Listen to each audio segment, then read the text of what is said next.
Yo, what is going on today, YouTube? Hope you guys are doing fantastic. As I said, I'll be bringing you guys as much informative content as I can. And today's video is going to be no different. We're talking about the carry role in Smite 2. What the couple builds I've seen are looking like. We have the crit style build, which is almost exactly what the auto build looks like. It's slightly different. And then we have the more on-hit build. Both very, very strong. I think crit is a little bit stronger right now. And I think the survivability of the build, as we get into it, I'll talk about it. The survivability of the build is crazy also. So let's jump right into the video. From what I've seen from a lot of the ADC players, it looks like Cowl is just absolutely dominant over the other potential starter of Death Toll. I've seen a tiny bit of Boombas, which is pretty interesting. It gives you AoE autos on the base, and then it upgrades into additional damage on structures with a small heal. It is interesting, but I think it's just not as good as Cowl.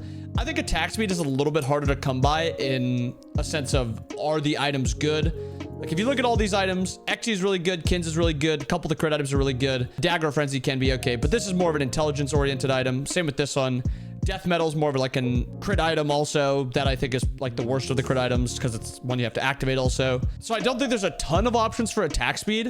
And then Cowl just gives you a boatload of attack speed. Around allies, you're getting 45% attack speed from just Hunter's Cowl, which is crazy good. So a lot of Hunter's Cowl. The crit build is looking something like Hunter's Cowl, Dev Gloves, Demon Blade, Musashi's Dual Swords, Deathbringer, Executioner, and Hasten Fatalis. Now, why these items? First off, Devs was added into the game, and I don't think there was too much thinking with the old Smite 1 items being brought to Smite 2. It was just, can we port these items over, give them basically the same stats, and call it a day? Because this item is insane. 60 strength, 17% attack speed, and also 10 flat pen for 2,400 gold, and it's not that hard to stack. Sign me up. This item is broken. I've even seen it in jungle. Sometime this week, maybe we'll get to jungles. Actually, comment down below. What role do you want me to do next? Starting with the carry role. Do you want to see supports next? Mids? Solos? Let me know. So Dev Gloves is just absolutely busted. Demon Blade, the next item. It's just another really high attack speed item. Decent strength, decent crit chance, but 40% attack speed when you get a crit. Musashi's Dual Swords, just going for another crit option to up that crit chance. This one's giving you that survivability that I was talking about.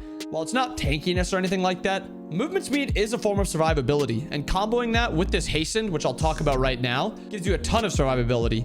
So you have Hasten Fatalis, which is giving you the movement speed penalty removed after 2 auto attacks. And then you have Musashi's Dual Swords, which is giving you more movement speed. So sitting at 115% movement speed, and then also not getting the dropped movement speed from auto attacking, it is nearly impossible to run down ADCs with this build. You have to be able to blink on them and one-shot them. But if you're blinking on them, you're in their auto attack range, and they do a lot of auto attack damage. Deathbringer, no surprise. If you're building crit, it's a pretty common thing is how I'll say this.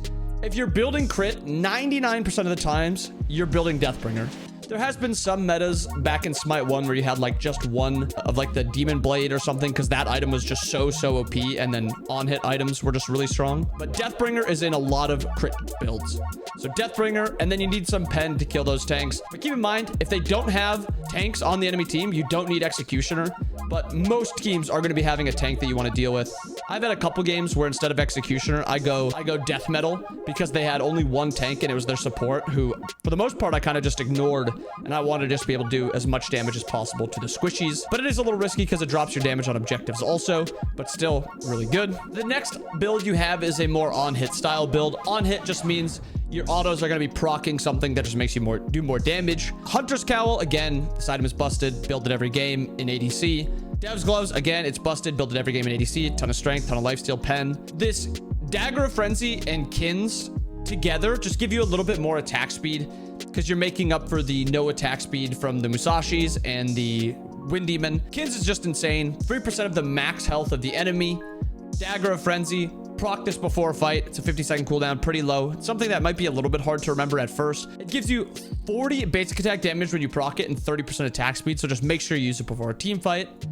Braggy's Harp, it's just a really good statted item. Some gods don't make great use out of the intelligence, but like CERN makes good use of the intelligence. Soul makes good use of the intelligence.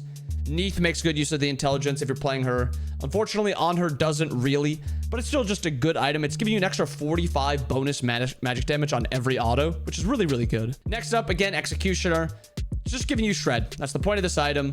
Gives you attack speed. If you're playing Soul, Cern, Neath, you could also go Demonic instead if you want a little bit more intelligence and a little bit more damage on your abilities. Think of it like, for those gods, intelligence makes your abilities do a little bit more damage. Strength makes your auto attacks do a little bit more damage. So do you want your autos to be a little bit more focused or your abilities to just do a little bit more damage? Usually I like to go Demonic just to give a little extra pop to my abilities. This is still going to be giving you like 10 auto damage while this is giving you 30. So it's like a decent difference, but it does give you just an extra 150, 200, 250 damage on all of your abilities together. And then again, Hasten Fatalis. It's just a good item for survivability, and it gives you just a little bit more pen. So you have 30% pen here, an extra 5% here. It gives you 35%. But that is what the on-hit build is looking like. For all the other carries, you're going to be wanting to build either this on-hit build or the crit build. Keep in mind, this is the carry builds. If you're playing Neath and mid, you're playing her more of an intelligent style. If you're playing Cern mid, Soul mid, it's more of an intelligent style. But if you're playing him in dual lane, you're going to need some consistent auto attack damage. You got to think of the characters as kind of like two different characters in different roles. So like Neath in mid is a ability based burst god. In ADC, she's got to be a little bit more auto attack based because you need that auto attack damage. It's a different game than Smite 1, guys. That's all I got to say. I guess if you're used to Smite 1, the game is going to be changing a little bit. And if you're not used to Smite 1, that's good. You have no habits to get rid of before learning Smite 2. But yeah, that is the build. Make sure you guys are following me on Twitter for most of my updates. Also join the Discord, which is in the description below. Subscribe to the channel if you guys enjoy this type of content. We're going to be doing this for as long as I can on Smite 2. I'm having a great time with this game. But yeah, check out my other videos also. Learn a little bit about the game. I hope you guys enjoyed the video. Hope you guys have all our I'll see you guys next time. Peace.